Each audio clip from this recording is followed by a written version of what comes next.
Hi friends, ಎಲ್ರಿಗೂ ಮಲ್ಲಿಗೆ ಮಾಡ್ ಚಾನಲ್ಗೆ ಸ್ವಾಗತ. ಇವತ್ತಿನ ಬ್ಲಾಗಲ್ಲಿ ನಾನು ನುಗ್ಗೆ ಸೊಪ್ಪಿನಿಂದ ಪತ್ರೊಡೆ ಹೇಗೆ ಮಾಡೋದು ಅಂತ ತೋರಿಸ್ಕೊಡ್ತಿದ್ದೇನೆ. ತುಂಬ ಸುಲಭ ಹಾಗೆ ತುಂಬ ಟೇಸ್ಟಿಯಾಗಿರ್ತದೆ, ಹೆಲ್ತಿ ರೆಸಿಪಿ. ಹೇಗೆ ಮಾಡೋದು ಅಂತ ನೋಡ್ಕೊಂಬರೋಣ ಬನ್ನಿ. ನುಗ್ಗೆ ಸೊಪ್ಪು ಹೀಗಿರ್ತದೆ, ತುಂಬ ಬೇಕಾಗ್ತದೆ ಪತ್ರೊಡೆ ಮಾಡಲಿಕ್ಕೆ. ತುಂಬ ಸುಲಭವಾಗಿ ಸಿಗ್ತದೆ ಮತ್ತೆ ಈ ಮಳೆಗಾಲದಲ್ಲಿ. ನೋಡಿ, ನಾನು ಬಿಡಿಸಿ ದಂಟೆಲ್ಲ ತೆಗೆದು ಖಾಲಿ ಸೊಪ್ಪು ಮಾತ್ರ ಇಟ್ಕೊಂಡಿದ್ದೇನೆ. ಅದನ್ನ ಬದಿಗಿಡಿ. ಒಂದು ಪಾತ್ರೆ ತಕೊಳ್ಳಿ, ಅದಕ್ಕೆ 1 ಕಪ್ನಷ್ಟು ಬೆಳ್ತಿಗೆ ಅಕ್ಕಿ, ದೋಸಾ ರೈಸ್, 1 ಕಪ್ನಷ್ಟು ಕಟ್ ಸಾಂಬಾರ್ ಅಕ್ಕಿಯನ್ನ ಹಾಕಿ ನೆನೆ ಹಾಕೊಂಡಿದ್ದೇನೆ. ಹಾಗೆ ಇನ್ನೊಂದು ಪಾತ್ರೆಯಲ್ಲಿ ನೋಡಿ, ಒಂದು 1/4 ಕಪ್ನಷ್ಟು ಕಡಲೆಬೇಳೆ, ಹಾಗೆ ಒಂದು 1/4 ಕಪ್ನಷ್ಟು ಹೆಸರು ಕಾಳು, ಅದನ್ನು ಕೂಡ ನೆನೆಸಿಟ್ಕೊಂಡಿದ್ದೇನೆ. ಅಕ್ಕಿ ಮತ್ತು ಬೇಳೆಯನ್ನ ಒಂದ್ 2ರಿಂದ 3 ಗಂಟೆ ನೆನೆ ಹಾಕೊಳ್ಳಿ. ಹಾಗೆ ಇಲ್ಲಿ ನಾವು ಮಸಾಲೆಯನ್ನ ರೆಡಿ ಮಾಡ್ಕೋಬೇಕು. ನೋಡಿ, ಇಲ್ಲಿ ನಾನೊಂದು 6 ಉದ್ದ ಮೆಣಸು, ಹಾಗೆ ಒಂದು 10 ಗಿಡ್ಡ ಮೆಣಸು ಹಾಕೊಂಡಿದ್ದೇನೆ. ಯಾಕಂದ್ರೆ ಸ್ವಲ್ಪ ಖಾರ ಇದ್ರೆ ಚೆನ್ನಾಗಿರ್ತದೆ ಪತ್ರೊಡೆ ಯಾವಾಗ್ಲೂ. ಆದ್ರಿಂದ ಸ್ವಲ್ಪ ಜಾಸ್ತಿನೇ ಮೆಣಸು ಹಾಕೊಂಡಿದ್ದೇನೆ. ಎಲ್ಲವನ್ನ ಫ್ರೈ ಮಾಡ್ತಾ ಇದ್ದೇನೆ ನೋಡಿ. ಸ್ವಲ್ಪ ಎಣ್ಣೆ ಹಾಕೊಂಡು ಫ್ರೈ ಮಾಡಿ. ಫ್ರೈ ಮಾಡಿದ ನಂತರ ಅದನ್ನೊಂದು ಪಾತ್ರೆಯಲ್ಲಿ ಹಾಕಿ, ಅದೇ ಪಾತ್ರೆಗೆ ಒಂದು 2ರಿಂದ 3 ಸ್ಪೂನಷ್ಟು ಕೊತ್ತಂಬರಿ ಬೀಜ, 1 ಸ್ಪೂನಷ್ಟು ಜೀರಿಗೆ, ಒಂದು 1/4 ಸ್ಪೂನಷ್ಟು ಮೆಂತ್ಯ ಕಾಳನ್ನ ಹಾಕಿ ಫ್ರೈ ಮಾಡ್ಕೊಳ್ಬೇಕು. ಅದು ಕೂಡ ಒಳ್ಳೆ ಫ್ರೈ ಆಗಿದೆ ನೋಡಿ. ಅದನ್ನು ಕೂಡ ಅದೇ ಪಾತ್ರೆಗೆ ಹಾಕ್ತಾ ಇದ್ದೇನೆ. ಅದೇ ಪ್ಯಾನಿಗೆ ನಾನು ಒಂದು ದೊಡ್ಡ ಸ್ಪೂನಷ್ಟು ಉದ್ದಿನ ಬೇಳೆಯನ್ನ ಫ್ರೈ ಮಾಡ್ಕೊಳ್ತಾ ಇದ್ದೇನೆ ಹಾಕೊಂಡು. ನೋಡಿ, ಕೆಂಪಗೆ ಆಗ್ಬೇಕು, ಇಡೀ ಮನೆ ಪರಿಮಳ ಬರಬೇಕು, ಆ ತರ ಫ್ರೈ ಮಾಡ್ಕೊಳ್ಳಿ. ಅದನ್ನು ಕೂಡ ಅದೇ ಪಾತ್ರೆಗೆ ಹಾಕಿಟ್ಕೊಳ್ಳಿ. ಹಾಗೆ ಅಕ್ಕಿ ಮತ್ತು ಬೇಳೆ ಕೂಡ ನೆಂದಿದೆ, ಚೆನ್ನಾಗಿ ತೊಳೆದಿಟ್ಕೊಳ್ಳಿ. ನೋಡಿ, ಇಲ್ಲಿ ಮೆಣಸು ಜೀರಿಗೆ ಎಲ್ಲ ಹುರ್ಕೊಂಡಿದ್ದೇವಲ್ಲ, ಅದಕ್ಕೆ ಒಂದು ಸಣ್ಣ ಗಾತ್ರದಲ್ಲಿ ಹುಳಿಯನ್ನ ಹಾಕಿ. ಈಗ ನಾವೆಲ್ಲವನ್ನ ರುಬ್ಕೊಳ್ಬೇಕು. ಮೊದಲಿಗೆ ಮೆಣಸು ಜೀರಿಗೆ ಎಲ್ಲ ಮಿಕ್ಸಿ ಜಾರಲ್ಲಿ ಹಾಕೊಂಡಿದ್ದೇನೆ, ಅಂದ್ರೆ ಮಸಾಲೆ ಪದಾರ್ಥ ಹಾಕಿ ಹುಡಿ ಮಾಡಿ ಇಟ್ಕೊಳ್ಳಿ. ಅದಕ್ಕೆ ನೀವು ಬೇಳೆಯನ್ನ ಹಾಕೊಳ್ಬೇಕು. ಬೇಳೆ ಮತ್ತು ಅಕ್ಕಿಯನ್ನ ಹಾಕಿ ತರಿತರಿಯಾಗಿ ರುಬ್ಕೊಳ್ಬೇಕು. ನಾನಿಲ್ಲಿ ಹಾಕ್ತಾ ಇದ್ದೇನೆ ನೋಡಿ. ಸ್ವಲ್ಪ ನೀರನ್ನು ಸೇರಿಸಿ, ತುಂಬಾ ನೀರು ಮಾಡ್ಕೊಳ್ಬೇಡಿ. ನಾನೀಗ ರುಬ್ಕೊಂಡು ಬರ್ತೇನೆ ನೋಡಿ. ನೋಡಿ, ತರಿತರಿಯಾಗಿ ರುಬ್ಕೊಂಡಿದ್ದೇನೆ. ಇಷ್ಟೇ ದಪ್ಪ ಸಾಕು, ನೀರು ತೆಳ್ಳಗೆ ಮಾಡ್ಕೊಳ್ಬೇಡಿ.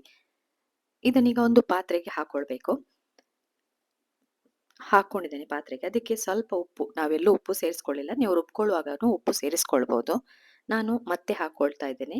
ಬೇಕಾದಷ್ಟು ಉಪ್ಪನ್ನ ಹಾಕೊಳ್ಳಿ. ನಂತರ ಇಲ್ಲಿ ನೋಡಿ, ನುಗ್ಗೆ ಸೊಪ್ಪನ್ನ ನಾವು ತೆಗೆದಿಟ್ಕೊಂಡಿದ್ದೇವಲ್ಲ, ಅದನ್ನೀಗ ಆ ಮಸಾಲೆಗೆ ಹಾಕಿ ಮಿಕ್ಸ್ ಮಾಡ್ಕೊಳ್ಬೇಕು.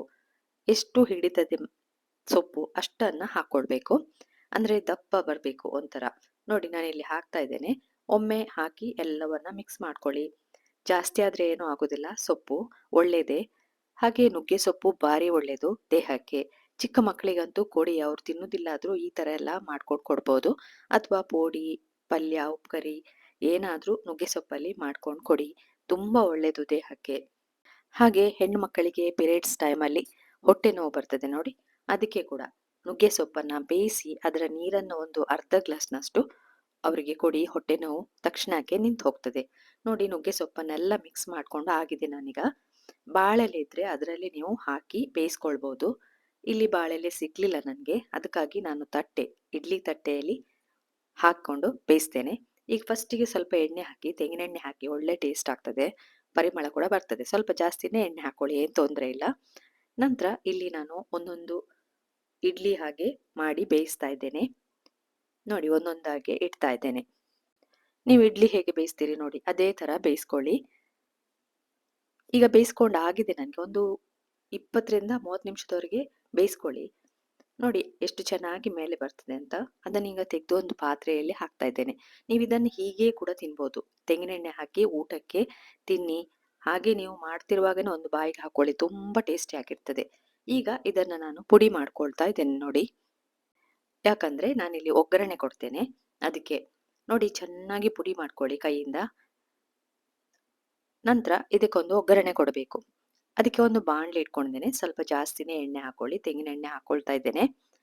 ಅದಕ್ಕೆ ಸ್ವಲ್ಪ ಜೀರಿಗೆ ಕೂಡ ಹಾಕಿ, ಹಾಗೆ ಸ್ವಲ್ಪ ಸಾಸಿವೆ ಕೂಡ ಹಾಕಿ. ಸಾಸಿವೆ ಎಲ್ಲ ಚಟ್ಪಟ ಹೇಳಿದ ನಂತರ ಇದಕ್ಕೆ ಸ್ವಲ್ಪ ಉದ್ದಿನ ಬೇಳೆ ಪರಿಮಳ ಬರ್ಲಿಕ್ಕೆ ಹಾಕ್ತಾ ಇದ್ದೇನೆ.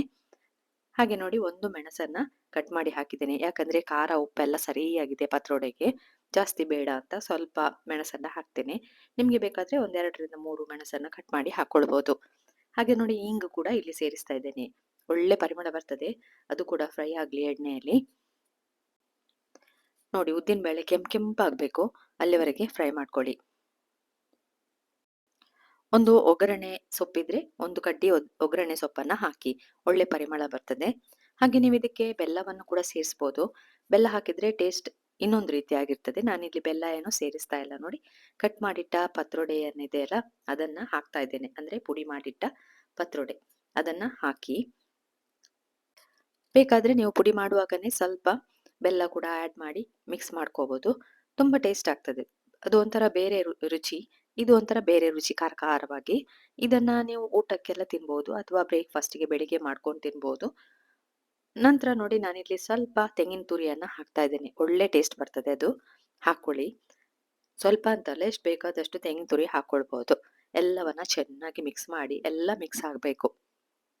ತುಂಬಾ ದೊಡ್ಡ ಪ್ರೊಸೀಜರ್ ಅಂತ ಆಗ್ಬೋದು. ಆದ್ರೆ ತಿನ್ನುವಾಗಂತೂ ನಿಮ್ಗೆ ತುಂಬಾ ಖುಷಿ ಆಗ್ತದೆ. ಇದನ್ನ ಒಮ್ಮೆ ಮಾಡಿ ನೋಡಿ ನೀವು ತುಂಬಾ ಖುಷಿ ಆಗ್ತೀರಾ.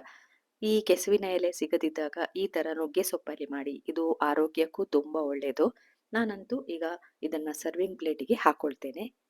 ನೋಡಿ ನಮ್ಮ ನುಗ್ಗೆ ಸೊಪ್ಪಿನ ಪತ್ರೋಡೆ ರೆಡಿ ಆಗಿದೆ. ಇದನ್ನ ಒಮ್ಮೆ ಟ್ರೈ ಮಾಡಿ. ಹಾಗೆ ನನ್ನ ಚಾನಲನ್ನ ಹೊಸದಾಗಿ ನೋಡ್ತಿರೋರು ಪ್ಲೀಸ್ ಸಬ್ಸ್ಕ್ರೈಬ್ ಮಾಡಿ ನಂಗೆ ಸಪೋರ್ಟ್ ಮಾಡಿ. ನುಗ್ಗೆ ಸೊಪ್ಪಿನ ಪತ್ರೋಡೆ ರೆಡಿ ಆಗಿದೆ. ಈ ರೆಸಿಪಿಯನ್ನ ನೋಡಿದ್ರಲ್ಲ? ನಿಮ್ಗೆ ಏನನ್ಸಿತ್ತು ಅಂತ ಕಮೆಂಟ್ ಬಾಕ್ಸ್ ಅಲ್ಲಿ ಹಾಕಿ. ಹಾಗೆ ನಿಮ್ಮ ಫ್ರೆಂಡ್ಸ್‌ಗೂ ರಿಲೇಟಿವ್ಸ್‌ಗೂ ಎಲ್ರಿಗೂ ಶೇರ್ ಮಾಡಿ. ಪುರ್ಸೊತ್ ಮಾಡಿ ನೋಡಿದ್ದಕ್ಕೆ ಥ್ಯಾಂಕ್ ಯು.